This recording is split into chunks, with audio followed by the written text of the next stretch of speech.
السلام عليكم. اتكلمنا في الحلقة اللي فاتت عن أحد مظاهر الإفساد في الأرض واللي وصلت للعبث بالإنسان نفسه. والإنسان المهجن مع الآلة أو السايبورج نقدر نقول إنه النموذج اللي أصحاب نظرية المليار الذهبي بيسعوا إن هو ده اللي يكون موجود في الأرض كلها، بحيث يضمنوا التحكم الكامل بيه من خلال الدوائر التكنولوجية اللي هتكون متركبة فيه.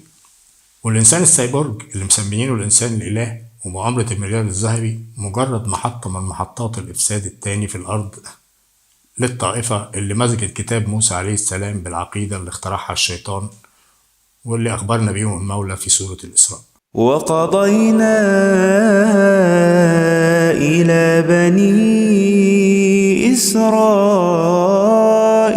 في الكتاب لتفسدن في الأرض مرتين ولتعلن علوا كبيرا. وحسب الآيات فبعد اكتمال الإفساد بتعقبه مرحلة علو قصيرة للطائفة دي قبل ما يتم هدم كل قواعد الإفساد بإيد طائفة مؤمنة. فإذا جاء وعد الآخرة ليسوءوا وجوهكم وليدخلوا المسجد كما دخلوه أول مرة وليتبروا ما علوا تتبيرا. لكن هو الإفساد المفروض ينتج علو ولا العكس؟ الحقيقة الطبيعي إن الإفساد ما يوصلش للعلو إلا إذا اجتمع عدد كبير من الناس ووافقوا على الإفساد ده وبقى عندهم الرغبة في الحصول على اللي بينتجوا المفسد وتمسكوا بيه، زي بالظبط تاجر المخدرات. لو عدد كبير من الناس أدمن واستمر يطلب المنتج اللي بيديهولهم اللي هي المخدرات، فالنتيجة الحتمية إن التاجر ده هيكبر ويعلى ويسيطر عليهم.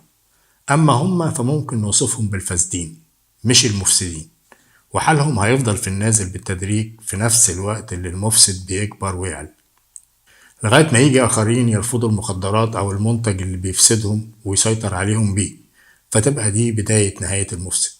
يعني الموضوع مش مرتبط بقوة أو ذكاء المفسد، إنما مرتبط ارتباط وثيق باختيار الناس ورغبتهم وميلهم للفساد.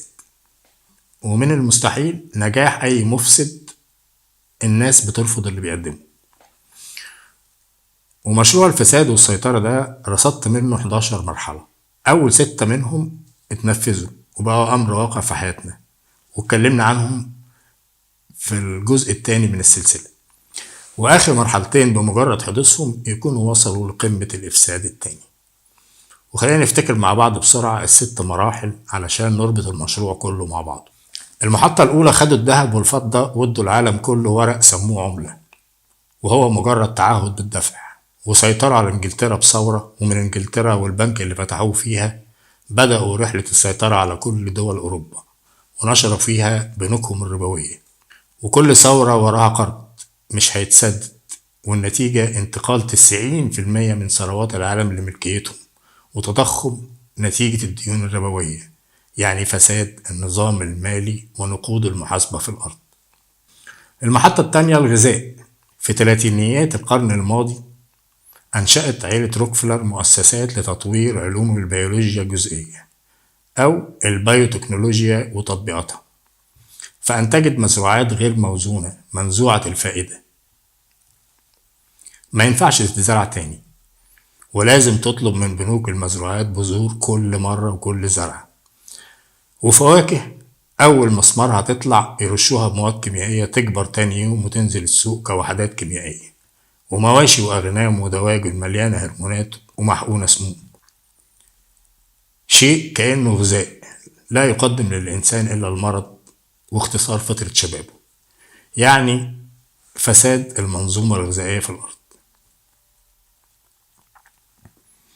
ومن الغذاء للمية أقاموا سدود على كل منابع المياه العذبة، بالذات منابع أنهار الشرق الأوسط، والسد يعني محبس تحكم.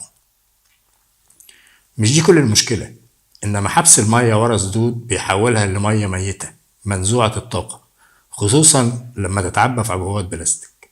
وعشان ذهنك يقدر يتصور حجم الإفساد اللي حصل في المية نتيجة حبسها، تعالوا نشوف العلماء الفيزيائيين الروس سنة 2005 لما راحوا منطقة في فنزويلا وخدوا عينات مية من على قمة الجبال هناك، يعني مكان نزول المطر مباشرة، وقاسوا طاقة المية دي في مختبر وقارنوها بطاقة المية العادية المتداولة.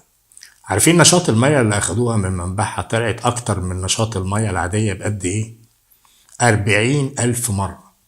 تخيلوا، يعني جودة الحياة اللي احنا بنعيشها أقل 40,000 مرة من اللي المفروض تكون عليه. وعارفين تقرير المختبر قال إيه عن مياه المنبع والمياه العادية؟ اسمع يا سيدي، بيقول التقرير إنهم مادتين مختلفتين جوهريا يتشابهان في التركيب الكيميائي ويختلفان تماما في الطاقة وتأثيرها على الجسم الحي. والمياه اللي بيجمعوها ورا السدود وباستخدام أنظمة وتقنيات معينة بيبخروها ويوجهوها ويعملوا بيها تسونامي هنا وسيول هناك، ويبقى احنا بنستهلك مية يدوب تعيشنا وكأنها المية الطبيعية. المحطة الرابعة منظومة أدوية كيميائية كل إنجازاتها أمراض مزمنة وآثار جانبية ما بتخلص. المحطة الخامسة كيمتريل وهرب وأنظمة زلزالية هدفها التحكم في الطبيعة، تعلي وتخفض درجات الحرارة وتعمل أمطار وسيول وفيضانات أو تصحر وزلازل وحرائق. المحطة السادسة قائمة على تقسيم الشعوب وتقسيم الأرض واختراع أنظمة اجتماعية لتدمير الأسرة ودعم كل ما هو شاذ ورفع قدر أهله مع اضطهاد الأخلاق والدين وأهلهم، وكل ده بتخدم عليه قوانين وإعلام ودول عميقة سرية وعلنية وبتحميه منظمات عسكرية.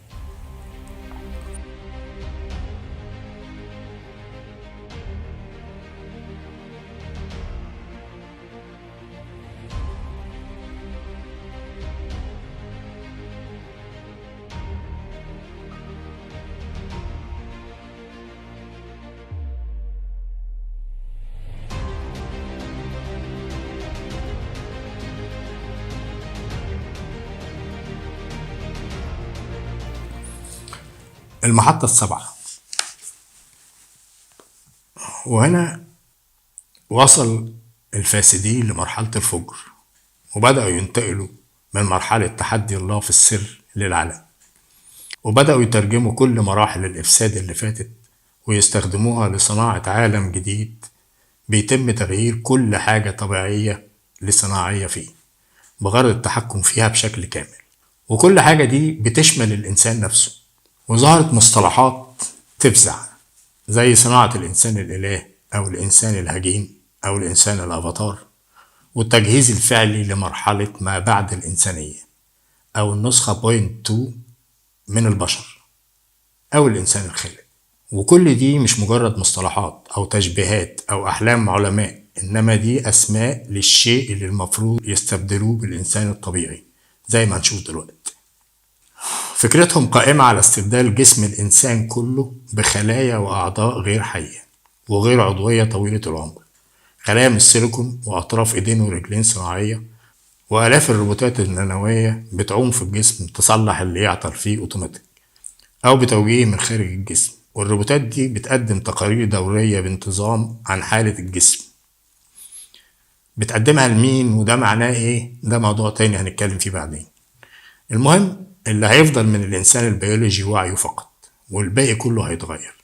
الكلام ده مبدئيا مش مجرد إفساد، إنما دي ثورة على مخلوقات الله ومسبحة كونية مرعبة ل35 تريليون خلية حية اللي بيتكون منهم جسم الإنسان الواحد، غير تريليونات الكائنات الدقيقة اللي عايش على الجسد وفي جهازه الهضمي.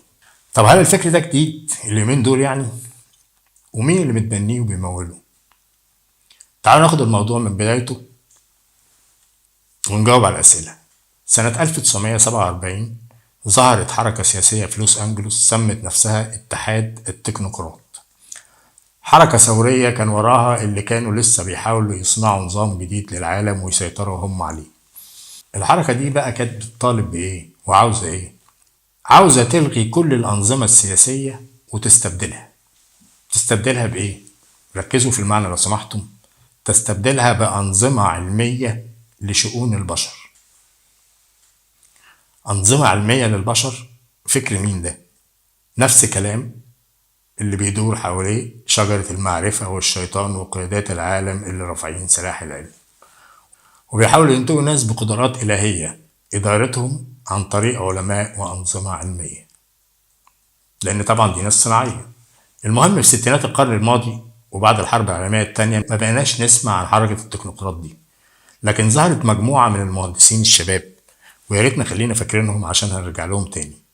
والشباب دول كان معاهم مجموعة مديرين وممولين كلهم ليهم نفس أفكار حركة التكنوقراط وأهدافها، واختاروا منطقة جنوب خليج سان فرانسيسكو وقرروا يعملوا فيها مجتمع علمي. مجتمع علمي أعضائه بيعملوا إيه؟ بيفرزوا ويرتبوا ويحللوا ويدونوا كل الاستبدالات البشرية ويحولوها لفلوس، والغريب إنهم كانوا معفيين من الضرايب.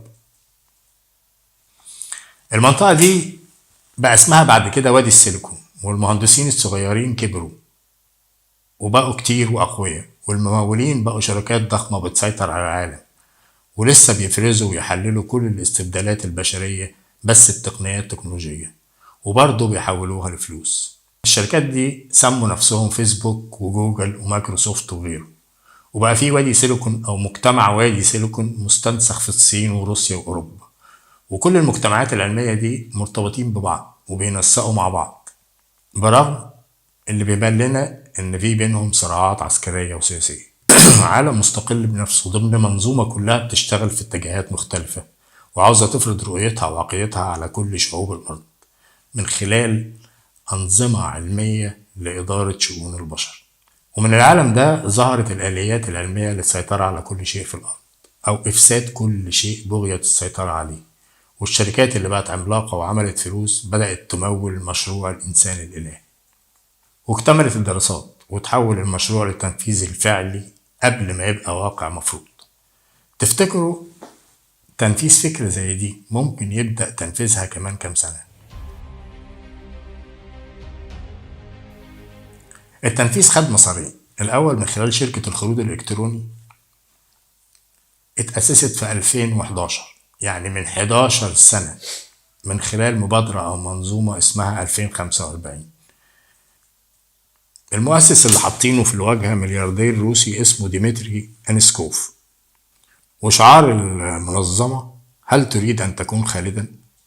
والمنظمة بدأت تعلن عن الأفاتار، وده اسم الجسم الصناعي اللي بيروجوله، والأفاتار ده هيمر ب4 مراحل يكون في نهايتهم واقع. وقبل ما نتكلم على المراحل ال4 من خلال الخريطة الزمنية اللي نزلتها المبادرة على موقعها، عاوز انوه بس ان الافاتار باللغة السكسرينية معناه المتجسد من الاله، يعني بالعربي برضه هو نفس الانسان الاله. المرحلة الاولى زي ما هو واضح من الخريطة بدأت بالفعل في 2015.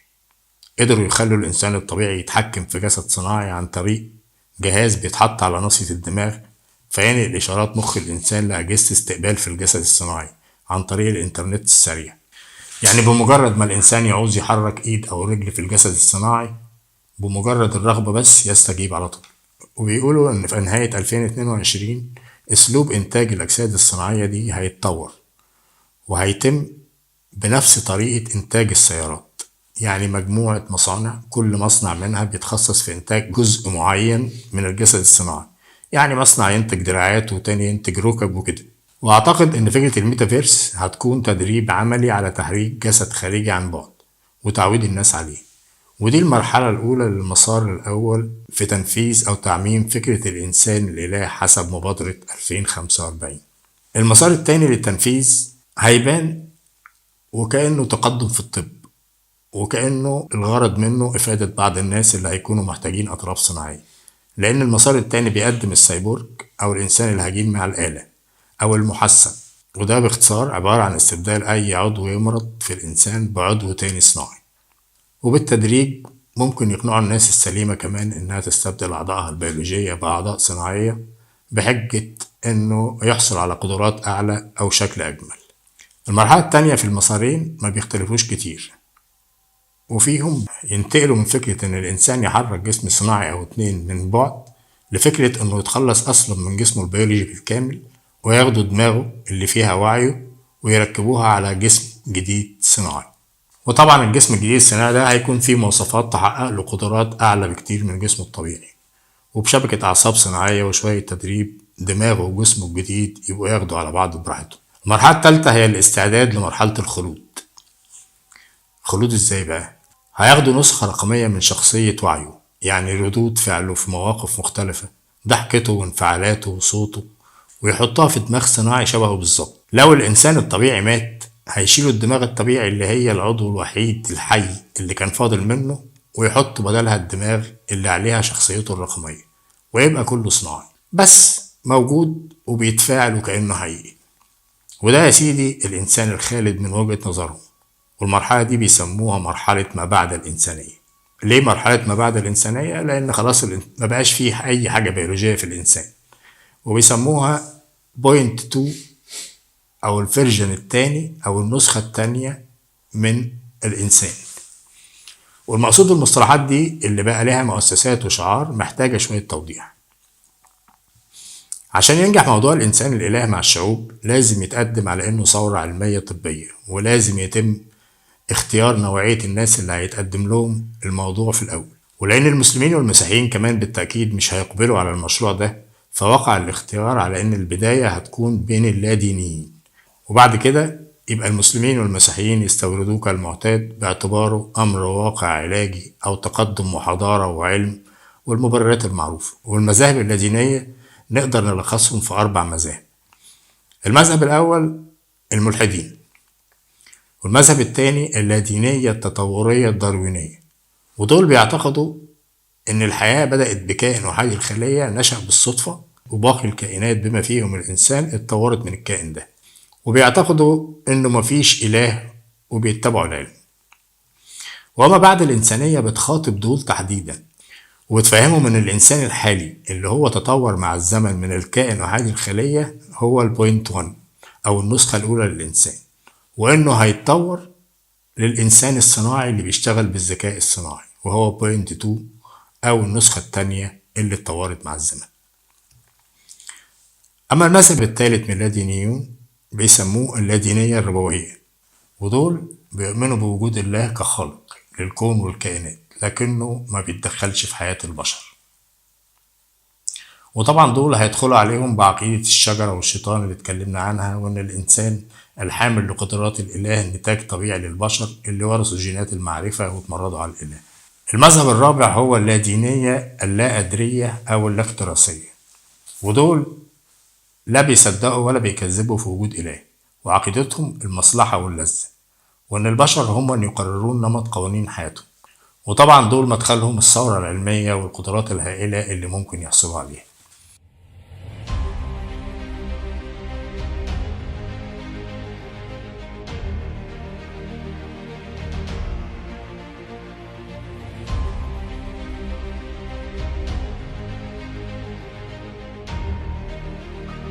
نرجع تاني لمبادرة 2045 وآخر مرحلة للإنسان الإلهي. المرحلة الثالثة اللي وقفنا عندها كان جسد صناعي بالكامل مبرمج بشخصية رقمية لإنسان معين بنفس شكله وصوته اللي كان عايش بينهم، لكنه بيدار بشريحة أو جهاز كمبيوتر صغير. المرحلة الرابعة والأخيرة محدش هيدير الشخص الجديد الصناعي، إنما هيزودوا أجهزة الكمبيوتر اللي في دماغه بذكاء صناعي وتكنولوجيا عالية، ويغذوه بمعلومات جوجل بحيث يكون قادر على التفكير وأخذ القرارات والتصرف لوحده. ولأن الروبوتات النانو الصغيرة بتصلح اللي يعطل فيه، ولأنه مش هيكون محتاج ياكل ولا يشرب، وكمان كل العلوم متسجلة في دماغه، فيبقى أخد صفات الإله: العلم والاكتفاء والخلود. بالذمة ده كلام؟ خلود إيه؟ ده الهيصة دي كلها مجرد ذكاء صناعي في دمية بتعمل صيانة لنفسها، والحكاية ما فيهاش ريحة إنسان ولا حاجة متبقية منه، لا نفس ولا روح ولا جسد. ومع ذلك الناس وبالذات الغير مسلمين مقبلين جدا على الموضوع وبيلهسوا وراء أي أمل للخلود، لأن الدنيا بالنسبة لهم فرصة وحيدة للوجود. عشان كده كان لازم نعرف احنا مين، ونستوعب انه بدون الذات او الكينونة اللي هي النفس مفيش حاجة اسمها خلود، انما مجرد حلقة من مسلسل الشيطان في التزييف. زي ما قلنا كأنه غذاء، كأنه ماء، كأنه علاج، وكأنه خلود. والإشكالية اللي واجهتهم في موضوع الخلود ده باختصار شديد هو عدم القدرة لتحصيل أسرار عن النفس، ومش ممكن هيعرفوا يوصلوا لأسرارها بأي حال من الأحوال، لأن ربنا بيقول عن إبليس وذريته: ما أشهدتهم خلق السماوات والأرض ولا خلق أنفسهم وما كنت متخذ المضلين عضدا. يعني الاقتراب من أسرار خلق السماوات والأرض والأنفس ممنوع ومش هيحصل مهما تعددت المحاولات. أما الجسد اللي هو مجرد آلات بتستخدمها النفس، فده اللي سمح به المولى الإبليس للتعرف عليه لما خلق جسد آدم وتركه بعض الوقت قبل نفخ الروح فيه، وده سبب وصولهم للجينوم البشري وأسراره وكل ما يخص أجساد الآدميين. وقبل ما نسيب محطة الإنسان الإلهي الصناعي، في سؤال بيطرح نفسه: هل ممكن يكون في بيننا بالفعل كائنات قيادات بتدعي إنها بشر وهم في الحقيقة مجرد روبوتات أو سايبورغ؟ الأيام اللي جاية هي اللي هتوضح.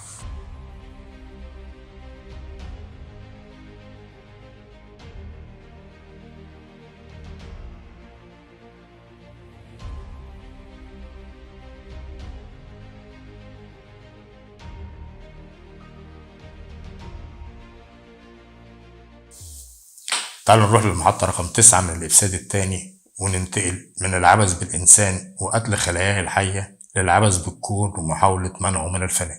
كل الأجسام المادية وحدة بنائها الذرة، والذرة عبارة عن نواة فيها بروتونات موجبة الشحنة ونيوترونات متعادلة، وحوالين النواة في مدارات فيها إلكترونات سالبة. بعد كده اكتشف الفيزيائيين إن البروتون مكون من 3 جسيمات أصغر سموها كواركات، لكن لما جمعوا كتلة الكواركات دول لقوها أصغر بكتير من كتلة البروتون، وكده بقى في حاجة غلط خلتهم يبدأوا يراجعوا مفهومهم وتعريفهم للكتلة أصلا.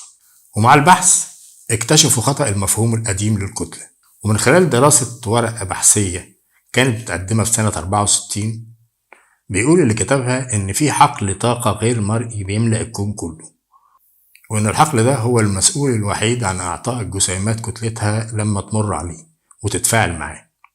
وكل ما زادت مقاومة حقل الطاقة للجسيم اللي بيمر فيه تزيد كتلة الجسيم، والعكس برضه، الجسيم اللي بيمر بيه بسرعة وما يتفاعلش معاه ما بيكونش له أي كتلة. حاجة زي الرياضة كده، كل ما الإنسان بيشيل أوزان أتقل بتزيد مقاومة عضلات جسمه فيزيد حجمها وكتلتها. لما تأكدوا من صحة البحث ده سموا حقل الطاقة باسم الراجل اللي كان مقدم البحث واللي اكتشفه، سموه حقل هيجز، وبدأوا باهتمام البحث عن وحدة الحقل ده أو الجسيم الكمومي المرافق ليه أو بوزون هيجز زي ما أطلقوا عليه. وأهمية الجسيم ده أو وحدة حقل هيجز بالنسبة للعلماء إنه حسب نظرية الانفجار العظيم اللي بتقول إن الكون كله بدايته كانت نتيجة انفجار هائل لنواة شديدة الكثافة والحرارة، وحسب الاكتشاف الجديد وصلوا إن جسيم هيجز انطلق في اللحظة الأولى من أول ثانية من الانفجار، وهو المادة الذكية المسؤولة عن تخليق كل شيء مادي ظهر في الكون بعد كده، وهو اللي اداله كتلته وقدرته على التماسك والتحام مكوناته الأولية. عشان كده سموا البوزون أو الجسيم ده جسيم الإله.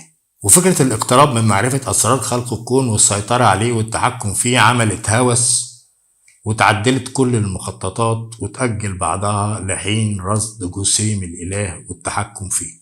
وفورا عائلة روتشيلد مع 22 دولة أوروبية رصدت تمويل للمنظمة الأوروبية للأبحاث النووية سيرن، اللي أنشأت مصادم ضخم جدا للذرات على الحدود بين فرنسا وسويسرا.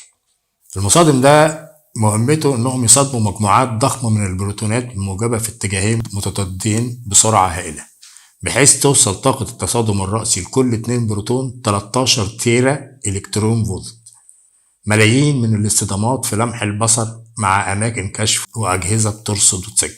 طاقة رهيبة ومغامرة بمستقبل الأرض ممكن تعمل ثقب أسود يبلعها في لحظة.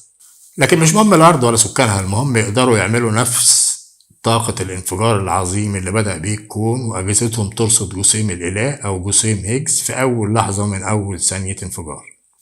وبغض النظر عن التأثير اللي تعرضت ليه الأرض وبطنها والزلازل والبراكين ودرجات الحرارة اللي ارتفعت، إلا إن ربنا ستر ونجحت التجربة.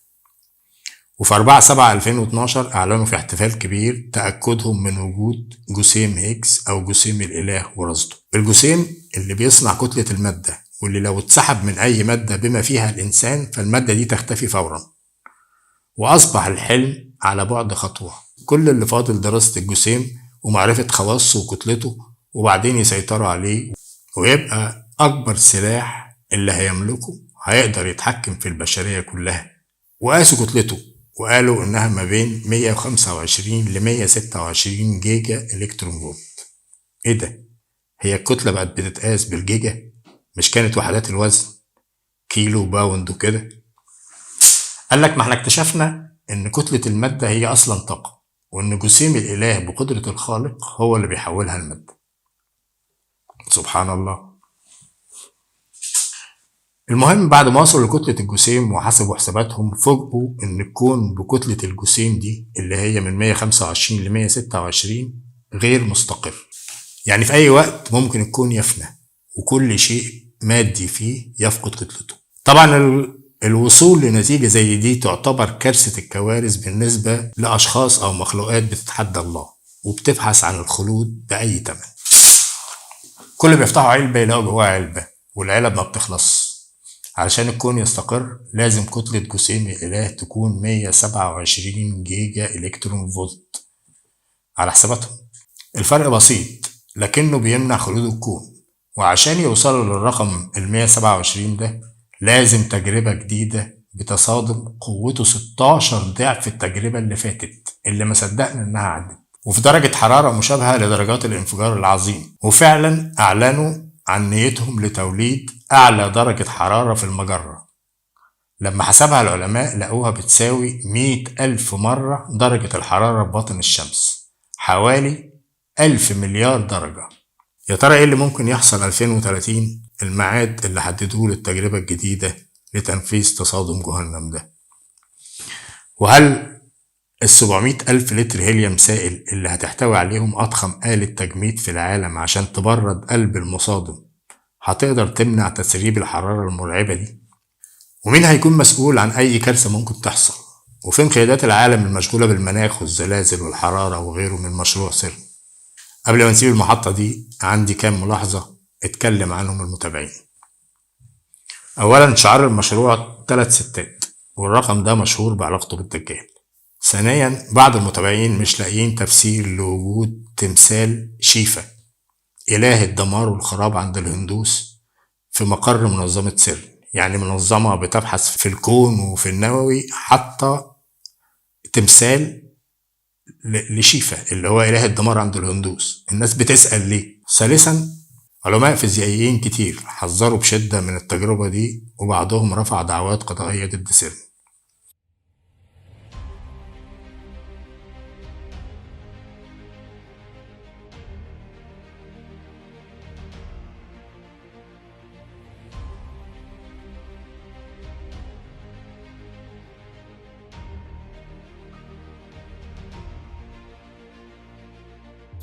ده ملخص للتجربة المرعبة اللي العالم داخل عليها. المحطة العاشرة وقبل الأخيرة هي محصلة لكل مراحل الإفساد.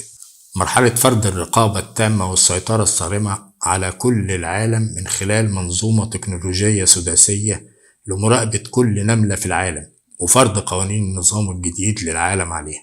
ومفردات المنظومة دي ال6 بيتم العمل حاليا على الانتهاء السريع منهم في كل العالم تحت مسمى التطور والتحديث. أولا، عدد كبير من الأقمار الصناعية، وده حصل فعلا. ثانيا، انترنت فائق السرعة في كل حتة في العالم، وبيتم حاليا تجهيز بنيته التحتية في الدول اللي مش موجود فيها سواء بعلم الشعوب أو بجهلها. ثالثا، نظام رقمنة آلي بيحتوي على تفاصيل دقيقة لكل حاجة في أي حتة، وبرضه ده بيتم العمل عليه في كل الأماكن اللي ما فيهاش رقمنة أو كل الدول اللي ما فيهاش رقمنة. رابعا، أنظمة ذكاء صناعي متطورة تربط كل المنظومة دي ببعض. خامسا، كاميرات مراقبة متطورة بتكنولوجيا الليزر بالتدريج هتغطي كل متر مربع في العالم. وآخر بند في المنظومة السداسية زرع شريحة في جسم كل إنسان أو نانو في الدم، بحيث يصدر كل جسم إشارة خاصة بيه يستقبلها القمر الصناعي فترصده أجهزة المراقبة والكاميرات المتصلة بالذكاء الصناعي والإنترنت، وبكده تكتمل منظومة العين التي ترى وتراقب كل شيء. آخر محطة في الإفساد إن الأمم المتحدة تطلع علينا وتعلن فرض نظام جديد على العالم بقواعد الشيطان اللي هم كاتبين على كل مطبعاتهم إنهم بيثقوا فيه، وقيادة الفصيل الوحيد المتبقي من بني إسرائيل لحكم عالم شعاره لا دولة، لا عملة، لا إله. ومن دلوقتي لغاية الإعلان ده المفروض حسب مخططاتهم الانتهاء من الخطوات اللي اتأجلت بسبب إيجاد حل لاستقرار الكون والسيطرة على جسيم الإله.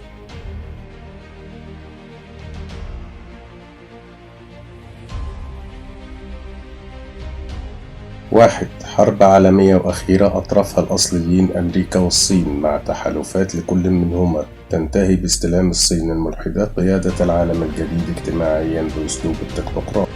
2. اضطهاد دول أوروبا المسيحية ونشر الإلحاد بها. 3. ربط التكنولوجيا بالحوكمة وتطور تقني ملحوظ بالهند الهندوسية ورصد مبالغ كبيرة لتطوير نهر الفانج الهندي وتقنيات الزراعة الحديثة. 4.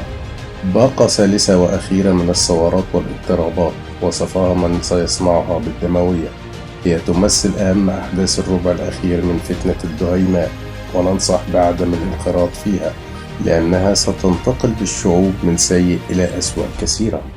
5. إلغاء الدين من الدساتير واعتماد ما يسمى بالدين الإبراهيمي أو دين السلام الذي أشار إليه الرئيس أوباما في 2013 وأقره كوشنر في صفقة القرن 2019. 6. إلغاء ومحو الحدود السياسية المعروفة لدول الشرق الأوسط واستبدالها بحدود جديدة وهمية تصنع في مجموعها ما اسموه بالولايات المتحدة الإبراهيمية، والتي تمثل الشكل النهائي للشرق الأوسط في دولة النظام العالمي الجديد. 7.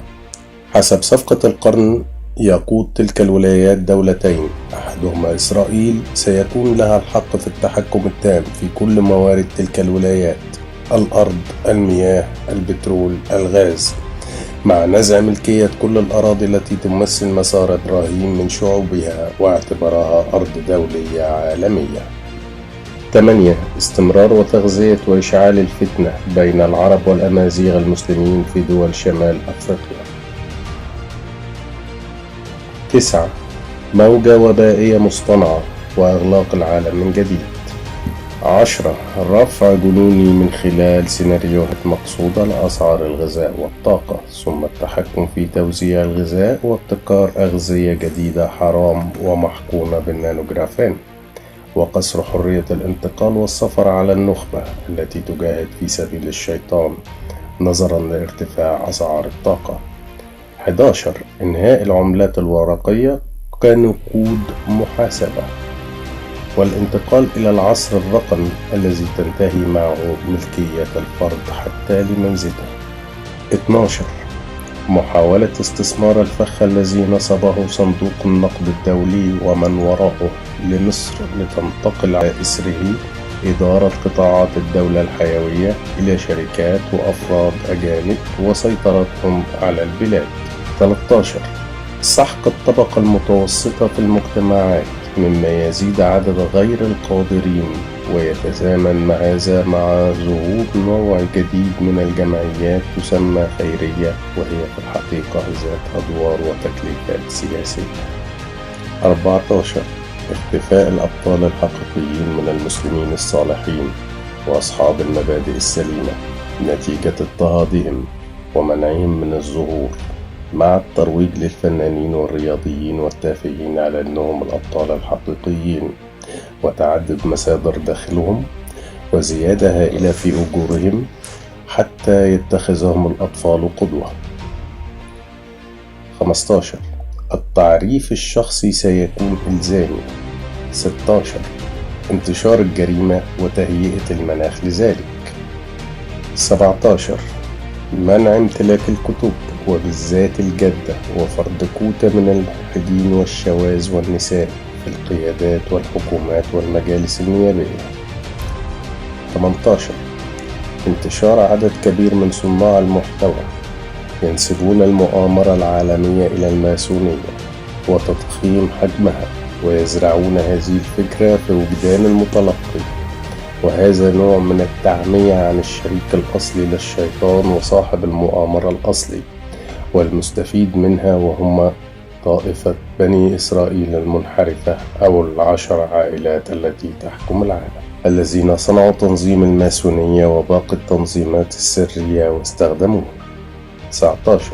استخدام أنظمة وتقنيات التحكم في الطبيعة بشكل مكثف ومستمر وتنفيذ ما سبق.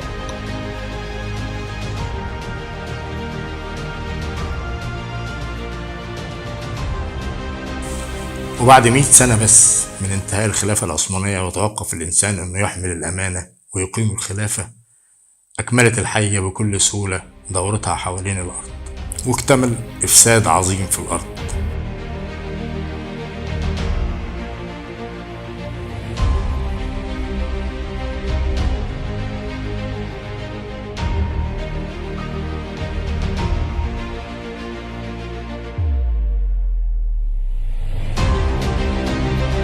وفي المرحلة دي الظلم والجور هيملأ الأرض وكل شعوبها، خصوصا المسلمين والمسيحيين وكل اللي هيرفضوا تقديس الشيطان ومنهج أولياء.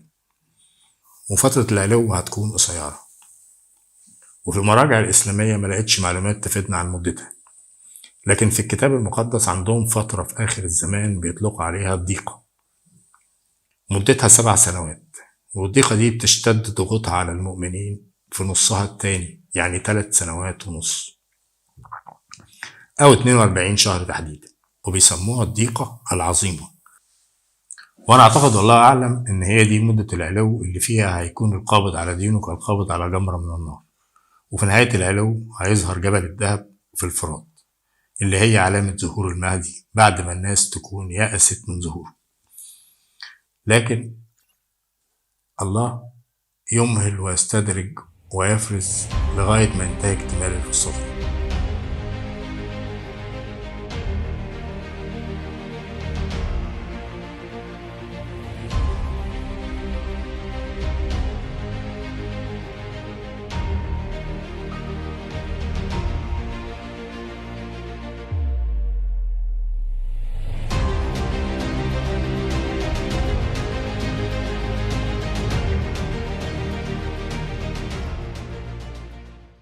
إن شاء الله الحلقة اللي جاية هنتكلم عن المال والاقتصاد. السلام عليكم.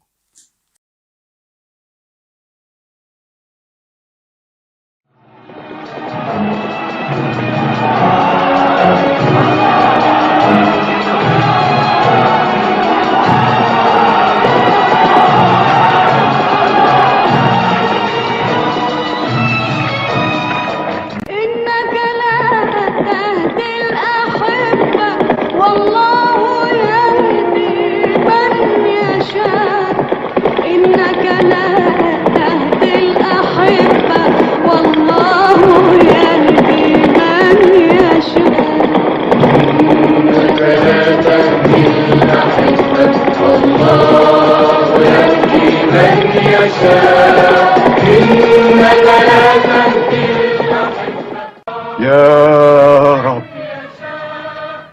أشهد أن لا إله إلا الله وأشهد أن محمدا رسول الله. والله يهدي